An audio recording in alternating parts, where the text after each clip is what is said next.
So we were talking about personalities, and you know, sometimes personalities come to your door. In fact, just this morning there was a knock at my door, and when I answered it, I found this well-groomed, nicely dressed couple, and the man did all the talking, and he said, "Hi, I'm John, and this is Mary, and we're here to invite you to come kiss Hank's ass with us." and I said, "Pardon me? What are you talking about? Who's Hank, and why would I want to kiss his ass?" Well, if you kiss Hank's ass, he'll give you $1 million, and if you don't, he'll kick the shit out of you. What? Is this sort of some sort of bizarre mob shakedown? Hank's a billionaire philanthropist. Hank built this town.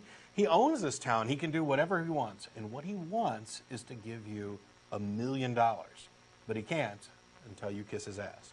Well, that doesn't make any sense. Why? Who are you to question Hank's gift? Don't you want $1 million? Isn't it worth a little kiss on the ass? Well, maybe if it's legit, but Then come kiss Hank's ass with us. do you kiss Hank's ass often? All the time. And he's given you $1 million. Well, no, you don't actually get the million. You don't get the $1 million until you leave town. So why don't you just leave town now? You can't leave town until Hank tells you to, or if you do, you won't get the money and he'll kick the shit out of you. But do you know anybody who's kicked Hank's ass, left town, and got the $1 million? My mother kissed Hank's ass for years. She left town last year, and I'm certain she got the money. Haven't you talked to her since then? Of course not. Hank doesn't allow it. So what makes you think Hank will actually give you the money if you've never talked to anyone who's gotten the money? Well, he gives you a little bit before you leave. Maybe you'll get a nice raise, or maybe you'll get a small lotto win, and maybe you'll just find a $20 bill laying on the street. Well, what's that got to do with Hank? Hank's got certain connections. I'm sorry, but this sounds like some sort of bizarre con game. But it's $1 million. Can you really take the chance? And remember, if you don't kiss Hank's ass, he's going to kick the shit out of you. Maybe if I could see Hank or talk to him and get the details directly from him. Nobody talks to Hank. No one's allowed to talk to Hank. Well, then how do I kiss his ass? Well, sometimes we just blow Hank a kiss and think about his ass, and then other times we'll kiss Carl's ass and he passes it on. Who's Carl? A friend of ours. He's the one who taught us all about kissing Hank's ass.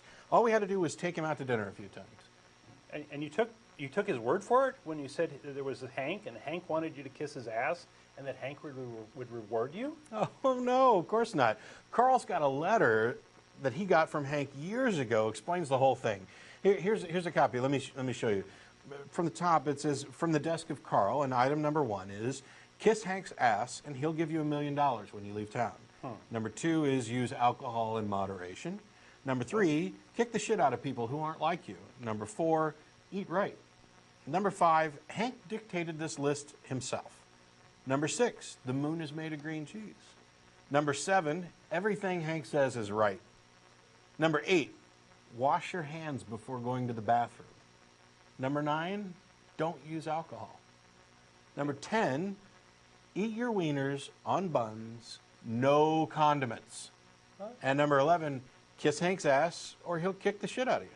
Well, this appears to be written on Carl's letterhead. Well, Hank didn't have any paper. Well, I have a hunch if we checked, we'd find this is Carl's handwriting. Of course, Hank dictated it. Well, I thought you said no one gets to see Hank. Not now, but years ago, many, many years ago, he talked to some people. Well, I thought you said he was a philanthropist. What sort of philanthropist kicks this shit out of people just because they're different? It's what Hank wants, and Hank is always right. Well, how do you figure that? Item number 7 says, "Everything Hank says is right."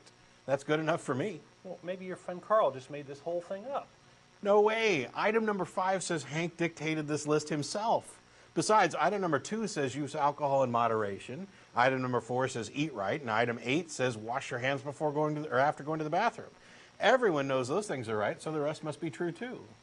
Well, number 9 says don't use alcohol, which doesn't quite go with item 2, which says use alcohol in moderation. Look. And 6 says the moon is made of green cheese, which is just plain wrong. I know. There's no contradiction between number 9 and number 2. 9 just clarifies 2. Oh. 2 says use alcohol in moderation. 9 says don't use alcohol at all. That's just extremely moderate. As far as number 6 goes, you've never been to the moon, so you can't say for sure. Well, gee. Well, but scientists have pretty firmly established that the moon is made of rock. But they don't know if that rock came from Earth or from outer space. So it could just as easily be green cheese. Well, I'm not an expert, but I think the theory that the moon was somehow captured by the Earth has been discounted. Besides, not knowing where the rock came from doesn't make it green cheese.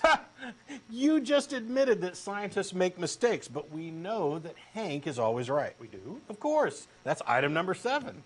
Well, you're saying that Hank is always right because the list says so, and Right. the list is right because Hank dictated it, and we know that Hank dictated it because the list says so. That's circular logic. It's no different than saying Hank is right because he says he's right. Now you're getting it. It's so rewarding to see someone come around to Hank's way of thinking. Hallelujah. But, oh no, never mind. What's the deal with the wieners? Wieners in buns with no condiments. It's Hank's way, and anything else is wrong. Well, what if I don't have a bun? No bun, no wiener. A wiener without a bun is wrong. No relish? No mustard? There's no need for such language. Condiments of any kind are wrong. Well, so a big pile of sauerkraut with some wieners chopped up in it would be out of the question? That's disgusting. Only some sort of evil deviant would eat that. It's good. I eat it all the time. Well, if I'd have known you were one of those people, I wouldn't have wasted my time. When Hank kicks the shit out of you, I'll be there counting my money and laughing. I'll kiss Hank's ass for you, you bunless, cut-wienered crowd eater. I'm leaving. And with this, John dragged Mary to their waiting car and sped off.